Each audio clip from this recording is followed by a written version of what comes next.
Lawang Sewu diambil dari bahasa Jawa yang artinya 1000 pintu. Bangunan ini dulunya adalah bangunan perkantoran yang berada di depan Tugu Muda, Kota Semarang, Kabupaten Jawa Tengah, Indonesia. Akan ada banyak hal unik dan fakta sejarah yang akan kita bahas mengenai bangunan ini. Seperti apakah keunikan dan fakta sejarah mengenai bangunan ini? Bersama saya Budi, inilah pembahasan mengenai Lawang Sewu.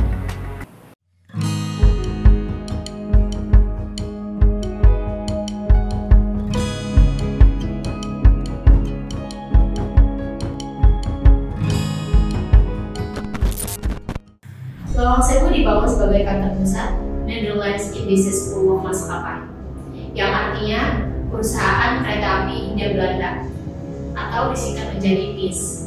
Bangunan ini berstatus sebagai aset perusahaan kereta api Indonesia karena merupakan buah dari perebutan NIS oleh Djawatan Kereta Api Republik Indonesia pada masa Perang Kemerdekaan.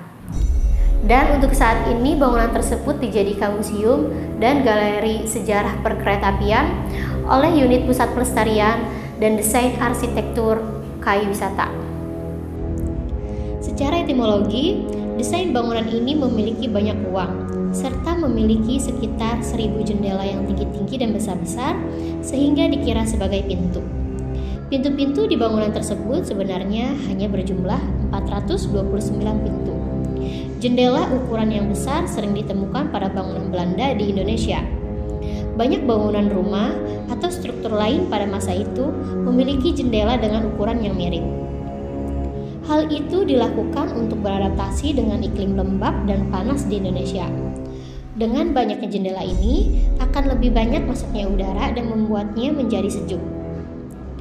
Kompleks Lawang Sewu terdiri dari 2 bangunan, yaitu Gedung A dan B serta C dan D yang menghadap Jalan Pemuda. Bangunan A menghadap Bundaran Tugu Muda. Terdapat 2 menara kembar di Gedung A yang awalnya digunakan untuk menyimpan air, masing-masing dengan kapasitas 7.000 liter. Bangunan ini memiliki jendela kaca patri besar dan tangga besar di tengahnya. Di bawah bangunan ini terdapat sebuah lorong bawah tanah. Selanjutnya yaitu Gedung B. Gedung B terletak di belakang Gedung A, setinggi 3 lantai dengan 2 lantai pertama terdiri dari perkantoran dan yang ketiga adalah loteng. Bangunan dengan jendela-jendela besar ini juga memiliki lorong bawah tanah yang berfungsi sebagai saluran air. Dan di depan gedung berdiri Tugu Muda untuk memperingati pertempuran 5 hari. Lawang Sewu diarsiteki oleh Kosman Citron dari firma yang dibentuk arsitek senior J.F. Klinkhammer dan B.J. Ondag. Bangunan ini dirancang dalam gaya Hindia Baru, istilah yang diterima secara akademis untuk rasionalisme Belanda di Hindia. Mirip dengan rasionalisme Belanda, gaya adalah hasil dari upaya untuk mengembangkan solusi baru untuk mengintegrasikan preseden tradisional klasisisme dengan kemungkinan teknologi baru. Dan ini dapat digambarkan sebagai gaya transisi antara tradisionalis dan modernis serta dipengaruhi oleh desain Berlage. Konstruksi dimulai pada tahun 1904 dengan bangunan A yang selesai pada tahun 1907. Sisanya rampung pada tahun 1919. Awalnya digunakan oleh Nederlands Indische Spoorwegmaatschappij, perusahaan kereta api pertama di Hindia Belanda. Setelah Jepang menduduki Hindia Belanda pada tahun 1942, tentara Jepang mengambil alih Lawang Sewu. Ruang bawah tanah Gedung B diubah menjadi penjara dengan eksekusi mati dilakukan di dalamnya. Ketika Semarang direbut kembali oleh Belanda, dalam pertempuran di Semarang pada Oktober 1945, pasukan Belanda menggunakan terowongan yang mengarah ke Gedung A untuk menyelinap ke kota. Pertempuran pun terjadi dengan banyak pejuang Indonesia yang gugur. 5 pegawai yang bekerja di sana pun gugur. Setelah perang, tentara Indonesia mengambil alih kompleks. Bangunan tersebut kemudian dioperasikan oleh Djawatan Kereta Api Republik Indonesia.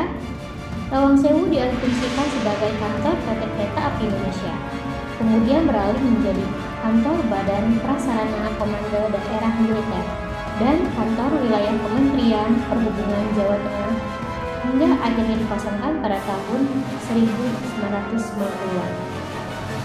Dan pada akhirnya pada tahun 1992, bangunan ini ditetapkan sebagai cagar budaya.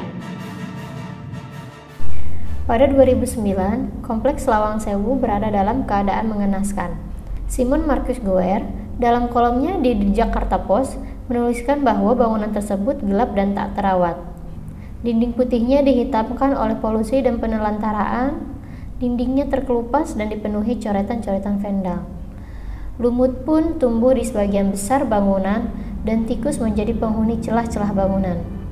Bangunan ini kelak menjadi renovasi dalam rangka meningkatkan daya tarik wisata. Gubernur Jawa Tengah Bibit Waluyo mengerahkan prajurit TNI untuk membantu renovasi, khususnya pada bagian luar gedung. Namun warga setempat kecewa dengan hasil renovasi tersebut karena dianggap menghilangkan keasliannya. Pada tanggal 5 Juli 2011, gedung tersebut diresmikan oleh Ibu Negara Ani Yudhoyono, namun pada saat itu hanya bangunan B yang dapat dikunjungi. Ia berharap bahwa peresmian ini menjadi daya tarik utama dalam menyukseskan program pariwisata Jawa Tengah pada tahun 2013.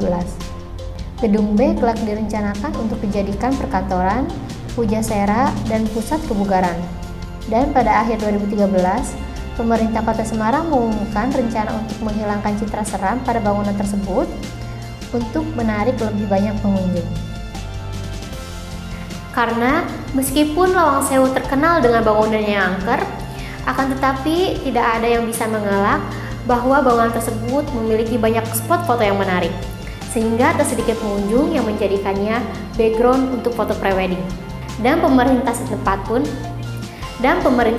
pun mulai menata kembali kawasan beserta renovasi bangunan untuk kegiatan sosial dan budaya.